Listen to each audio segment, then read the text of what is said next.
Saturday, August 20th, 2020. At Scotland Correctional Institution, tragedy struck when Mario Organistas, a close custody offender serving a 28-year sentence for second-degree murder, fell victim to a horrific act of violence. Alongside 5 other inmates, he entered another prisoner's cell amidst a dispute. In the middle of the escalating tension, a homemade weapon claimed Mario's life, plunging the facility into chaos. The immediate response was swift and decisive. The prison entered a lockdown, while the State Bureau of Investigation and Division of Prisons initiated comprehensive investigations. Questions lingered about the circumstances leading to Mario's untimely demise, prompting a collective search for answers within the prison walls. But they wouldn't have long to wait until another act of violence would strike. A correctional officer faced a traumatic encounter. Unbeknownst to him, an inmate armed with a makeshift weapon lunged forward, intent on inflicting harm. The officer fought back, enduring injuries that were fortunately not life-threatening. His fellow correctional officers sprang into action, subduing the assailant and ensuring the immediate threat was neutralized. The wounded officer was quickly transported to an outside medical facility, receiving treatment before being released hours later. Scotland Correctional Institution, operated by the North Carolina Department of Public Safety, is a high-security institution for adult males. Located in Scotland County, near Laurinburg, North Carolina, which some would say is a charming town with a population of 15,000. Rich in history and surrounded by natural beauty, it offers a close-knit community and moderate climate with 220 sunny days per year. Scotland Correctional Institution opened in 2003 as a 1,000-bed close custody facility. It has been expanded several times. A 504 medium security edition opened in 2011. The institution accommodates up to 1,756 inmates across 18 individual housing units in 7 buildings, with a controlled housing unit, supported by a staff of around 564 that maintains its daily operations effectively. Additionally, there are over 300 cameras watching over the facility. Moreover, Scotland Correctional Institution houses the Laurinburg Sewing Plant, operated by Correction Enterprises, a Department of Public Safety division. The sewing plant, staffed by 9 professionals and 142 trained inmates, operates under a partnership agreement that emphasizes marketable job skills and transitional opportunities in a safe and productive work environment. Scotland Institution is one of 35 prisons in the country to have a Braille transcribing program, and is the only one in North Carolina. When the program first started in 2011 at the facility, only 6 inmates went through the training. 6 years later, 23 inmates work in the plant and transcribed over 1,000 books in 2016.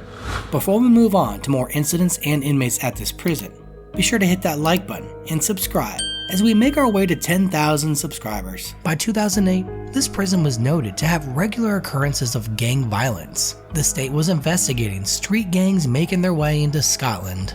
One man, Gary Bell, was said to have been a victim of gang violence. He was murdered in the prison yard with a shank being made of fencing. Edward Wiley was convicted of murder and remains in custody, but is set to be released in 2040. In what seems as a regular occurrence in prisons, a former guard at the Scotland Correctional Institution in Laurinburg was on the wrong side of the law. Cody Dwayne Clark was arrested for smuggling contraband into the prison where he once worked.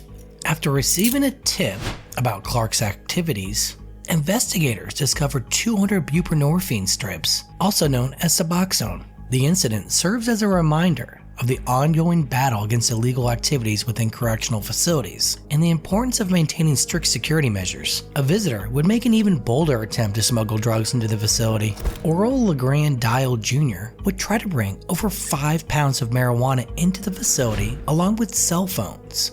It is unclear how he was concealing the contraband, but this large amount sure wouldn't have been easy. In 2022, 4 inmates were charged with being in possession of drugs and cell phones. Among the drugs located were meth, ecstasy, and marijuana. Drugs smuggled into the prison have created a dangerous environment. David Wise overdosed at the facility in 2016 on Spice or K2. Prison staff would say the cause of death was heart failure, not drugs, but inmates reported seeing Wise smoking the drugs just before going unconscious. There has also been a rash of suicides at the prison. In the past year, 5 inmates have died at Scotland Correctional Institution. Edward Gregory was found dead in his cell in April 2023. His cause of death was ruled as suicide. Gregory was a habitual felon and convicted of assault with a deadly weapon. Scott Vincent Sika, a prisoner at Scotland Correctional Institution, met a tragic end due to his involvement in autoerotic asphyxiation. Serving a life sentence for the murder of Sergeant Gregory Keith Martin, Sika's life took a dark turn within the prison walls. Despite being considered a model prisoner, his apparent suicide raises questions about the effectiveness of inmate monitoring and safety protocols within the correctional system. Sika was found hanging in a cell with cord-like abrasions on his neck, suggesting a disturbing practice of self-inflicted harm. The discovery of a broken nose, a bottle of lotion, and a magazine with a photograph hint at the unsettling ritual that preceded his death. Pamela Walker, communications director for the North Carolina Department of Public Safety, said of the incident, "I think this is the first one I've ever heard. Brayon Middlebrooks is serving a life sentence for murder. He has been in the prison since 2003. Middlebrooks was involved in the murder of a drug dealer. He grew up with former NFL player Brandon Spikes, who vowed to get a new trial for Middlebrooks with his NFL money. Spikes was a 2-time All-American at the University of Florida, winning 2 national championships. He would later go on to play 6 seasons in the NFL, but Middlebrooks remains in Scotland. Scotland Correctional Institution is a place of tragedy, violence, and criminal activities. These stories highlight the complexities and challenges within this North Carolina prison. This was another Chasing Crime Profile. Thanks for watching. As always, see you next time.